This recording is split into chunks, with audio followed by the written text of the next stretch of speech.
Halo sahabat Hermina, kembali lagi di podcast Rumah Sakit Hermina Pandanaran bersama saya Dr. Tias, dokter umum Rumah Sakit Hermina Pandanaran. Ya sahabat Hermina, hari ini kita sudah kedatangan dokter spesialis anak full timer Rumah Sakit Hermina Pandanaran, yaitu Dr. Atika Nurmalitasari, spesialis anak. Ya, Bapak Ibu semua, di sini kita akan berdiskusi mengenai tips menjaga kesehatan anak selama hari raya. Bapak Ibu, perkenalkan berikut Dr. Atika Nurmalitasari, spesialis anak. Dokter, bagaimana kabarnya hari ini? Kabar baik, Dokter Tias. Halo sahabat Hermina, perkenalkan saya Dr. Atika, spesialis anak full timer di Rumah Sakit Umum Hermina Pandanaran Semarang. Iya, terima kasih dokter atas waktunya. Dokter, di sini kita akan berbincang-bincang ya dok, mengenai tips bagi orang tua untuk anak-anaknya menghadapi Lebaran nanti, dokter. Langsung kita mulai aja ya dok ya. Oke, boleh dokter, silakan. Dokter, mengapa sih dok penting menjaga kesehatan anak saat hari raya Lebaran nanti dok? Jadi gini, hari raya Lebaran ini kan salah satu liburan yang ditunggu-tunggu nih ya sama keluarga seluruh Indonesia. Nah, jadi memastikan kesehatan anak tetap terjaga itu sangat penting karena mereka biasanya akan mudik ya. Jadi dia akan melakukan perjalanan jauh, kemudian di sana akan melakukan banyak aktivitas, sehingga memastikan anak dalam kondisi sehat itu amat penting biar tidak mengganggu liburan, tidak mengganggu acara keluarga, dan pulang-pulang nih bisa kembali beraktivitas seperti sedia kala gitu. Betul sekali dokter ya, momen yang paling ditunggu dalam 1 tahun. Iya. Lalu dokter, bagaimana sih untuk orang tua itu bisa mempersiapkan kesehatan anak di waktu Lebaran nanti dokter?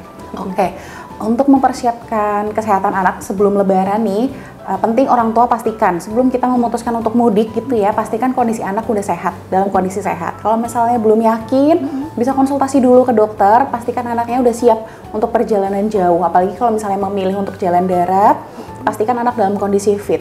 Kemudian sebelum pergi ke tempat tujuan, mungkin bisa memilih jadwal bepergian yang cocok. Apalagi kalau misalnya anaknya masih kecil ya, di bawah 1 tahun, mungkin bisa berangkat di saat malam hari. Jadi anak-anak cenderung nggak rewel, dan pastikan untuk beristirahat setiap 2-3 jam sekali. Jadi anak-anak tidak di dalam mobil terus-menerus seperti itu. Kemudian pastikan kita juga membawa perbekalan yang cukup, snack, makanan sehat selama perjalanan. Jadi anak nggak cranky karena kelaparan gitu. Dan pastikan juga nanti di tempat tujuan dia bisa mendapatkan tempat istirahat yang cukup dan layak seperti itu. Oke, baik dokter. Lalu dokter, bagaimana cara mengontrol asupan gula dan lemak ya dok? Soalnya kan waktu Lebaran nanti banyak sekali cemilan-cemilan, kue kering, kemudian opor ayam yang berlemak begitu ya dok? Ya, bagaimana dokter itu? Terima kasih dokter Tias. Jadi pada prinsipnya untuk anak-anak sendiri nih saat fase-fase pertumbuhan, lemak itu sebenarnya kan penting ya. Jadi kalau misalnya Lebaran justru saya akan memberi informasi ke orang tua, anak-anak boleh loh makan opor ayam tuh nggak masalah. Jadi boleh kita berikan opor ayam karena lemaknya bagus dari santan seperti itu. Nah, yang menjadi PR adalah cemilan-cemilannya nih ya, kue-kue kering ya, kayak putri salju gitu ya, atau mungkin cookies coklat. Nah, hal-hal ini nih yang perlu kita batasi. Ya, untuk anak usia kurang dari 2 tahun, aku tidak menyarankan untuk makanan yang terlalu banyak gula. Contohnya seperti cookies-cookies tadi. Mungkin kita bisa ganti ke snack-snack lain, misalnya seperti buah atau arem-arem gitu ya, mungkin jajan pasar yang lain gitu masih oke. Yang penting tidak tinggi gula. Nah, untuk anak-anak yang lain, pastikan dari awal kita udah menceritakan juga nih ke anak-anak bahwa kita nanti akan pergi, akan ada makanan ini, mungkin kita bisa kasih tahu dulu. Kita tidak makan yang tinggi gula, tidak makan yang banyak coklat gitu ya, sama memastikan untuk tetap tidak mengkonsumsi teh sama kopi. Karena 2 hal ini akan mengganggu penyerapan dari zat besi. Oke, baik dokter. Itu yang perlu digarisbawahi ya, teh, kopi, dan makanan yang tinggi gula. Justru makanan yang berlemak justru direkomendasikan ya dok ya. Betul. Baik dokter. Kemudian apa saja makanan sehat yang bisa disajikan sebagai alternatif hidangan pada anak dokter? Baik. Untuk alternatif sajian, pertama pasti opor nggak kelewat ya kalau misalnya kita lagi Lebaran gitu ya. Opor boleh kita berikan, santannya itu penting banget buat anak, apalagi usia kurang dari 2 tahun ya. Mereka butuh lemak tambahan yang cukup tinggi untuk bertumbuh dan berkembang. Kemudian makanan-makanan lain bisa diberikan juga, asalkan mungkin tidak terlalu pedas sehingga anak bisa mentoleransi makanannya. Tidak tinggi gula, misalnya nih es sirup gitu mungkin enggak ya. Kita bisa ganti misalnya dengan susu. atau jus buah asli seperti itu. Kemudian untuk snack-snack yang lain kita bisa memilih mungkin seperti jajan pasar gitu ya. Dan untuk cookies-cookies tinggi gula mungkin seperti cookies salju atau cookies coklat gitu mungkin nggak usah dulu. Gitu. Ini buat sekalian biar orang tuanya juga bisa diet ya, nggak kebablasan nantinya. Oh iya, dapat bonus ya dok ya, Iya, sekalian betul. diet. Kemudian dokter, seberapa penting sih menjaga pola makan yang seimbang meskipun dalam suasana lebaran dokter? Apakah mempengaruhi GTM pada anak seperti itu atau tidak dokter? Oke, thank you banget pertanyaannya nih.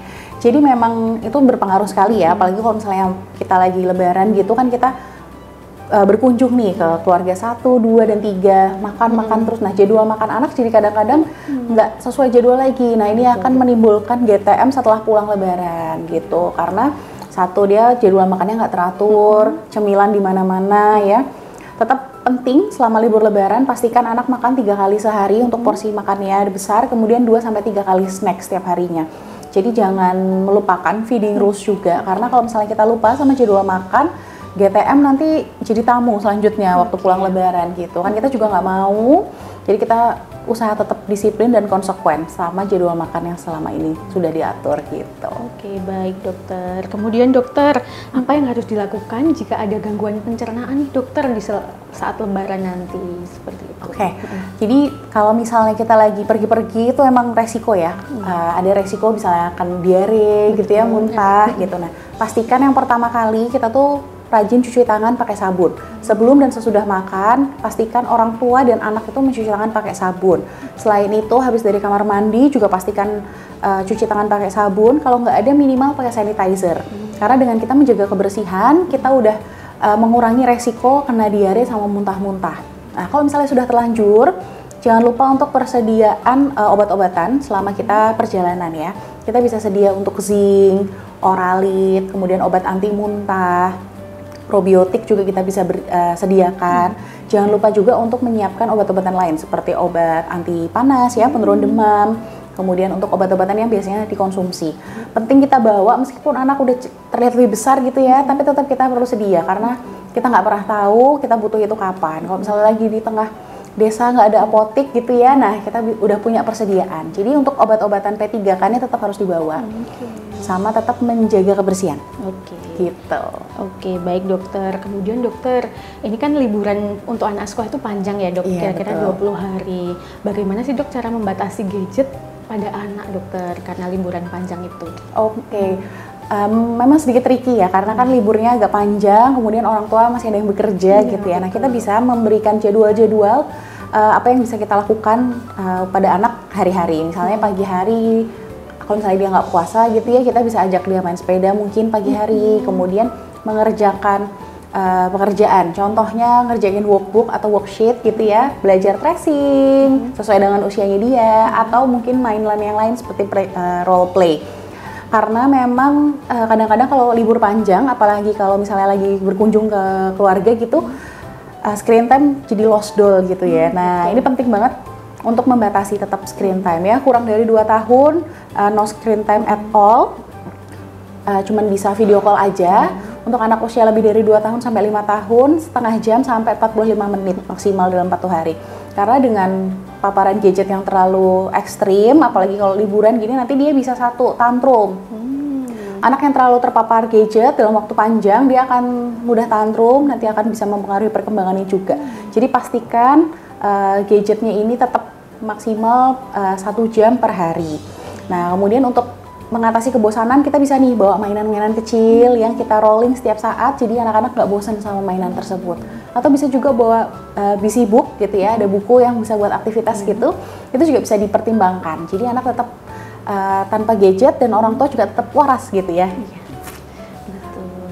Wah, mantap sekali ya dok, banyak tipsnya ternyata ya untuk mengatasi atau mensubstitusikan penggunaan gadget itu sendiri. Kemudian dokter, ini dok yang paling penting, pesan utama buat orang tua untuk menyiapkan kesehatan anak selama lebaran dokter, apa yang menjadi pesan utamanya dok? Oke, thank you dokter Tias. Jadi seperti yang tadi ya, kita sambil rangkum juga ya. Jadi yang pertama, pastikan kondisi anak dalam kondisi yang fit.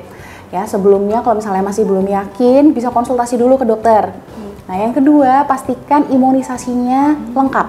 Karena kita akan bertemu dengan orang banyak, kita nggak pernah tahu orang-orang itu ada sakit apa gitu ya. Pastikan imunisasi anak lengkap. Untuk anak yang sudah mendapatkan imunisasi lengkap, pastikan juga nih penting, mungkin terlewat influenza ya, vaksin influenza yang bisa dilakukan setiap tahunnya. Jadi kalau misalnya tahun ini belum, bisa dilakuin sebelum kita mudik lebaran ya, untuk mencegah terjadinya influenza dan pneumonia akibat influenza juga. Gitu. Iya, jadi sahabat Hermina, vaksin influenza ini bisa didapatkan di Rumah Sakit Hermina Pandanaran. Ya, kemudian dokter ada tambahan lagi nggak dok untuk tips singkat dan mudah bagi orang tua untuk menghadapi kesehatan anak selama lebaran ini? Oke, selain yang tadi ya, bisa juga tetap memastikan asupan makanan mereka tetap terjaga. 3 kali makan besar, 2-3 kali snack yang bernutrisi gitu ya. Kemudian jaga kebersihan. Pastikan anak tuh cuci tangan terus, pakai sabun atau minimal sanitizer, karena untuk mengurangi resiko-resiko infeksi gitu ya. Kemudian kalau misalnya mau berangkat perjalanan jauh, pastikan anak dalam kondisi fit dan juga jadwal bepergiannya ini juga yang nyaman. Kalau misalnya kita akan road trip gitu ya, pilih jadwal malam hari, jadi anak di mobil bisa tidur tenang gitu. Dan juga pastikan ada cemilan sehat di dalam kendaraan. Jadi anak tuh bisa punya pilihan makanan yang bagus dan nggak menghasilkan GTM di akhir libur nanti gitu. Sangat bermanfaat ya dok, insya Allah tipsnya untuk Bapak Ibu sekalian di rumah. Baik sahabat Hermina, dokter terima kasih banyak. Ini tipsnya bagi Bapak Ibu orang tua di rumah untuk menjaga anak-anak kesehatan selama lebaran nanti. Nah, bagi Bapak Ibu sahabat Hermina di rumah yang mau berkonsultasi lebih lanjut dengan dokter Atika Nurmalitasari spesialis anak, bisa datang ke Rumah Sakit Hermina Pandanaran mulai hari Senin hingga hari Minggu. Beliau full timer. Untuk pendaftarannya bisa melalui beberapa cara. Yang pertama melalui call center di 15488, kemudian melalui aplikasi Halo Hermina, kemudian melalui website www.herminahospitals.com, kemudian bagi peserta BPJS bisa menggunakan mobile JKN-nya. Baik sahabat Hermina, menarik bukan sesi podcast kali ini? Terima kasih banyak Sobat Hermina, semoga kita sehat selalu. Terima kasih. Stay healthy sahabat Hermina.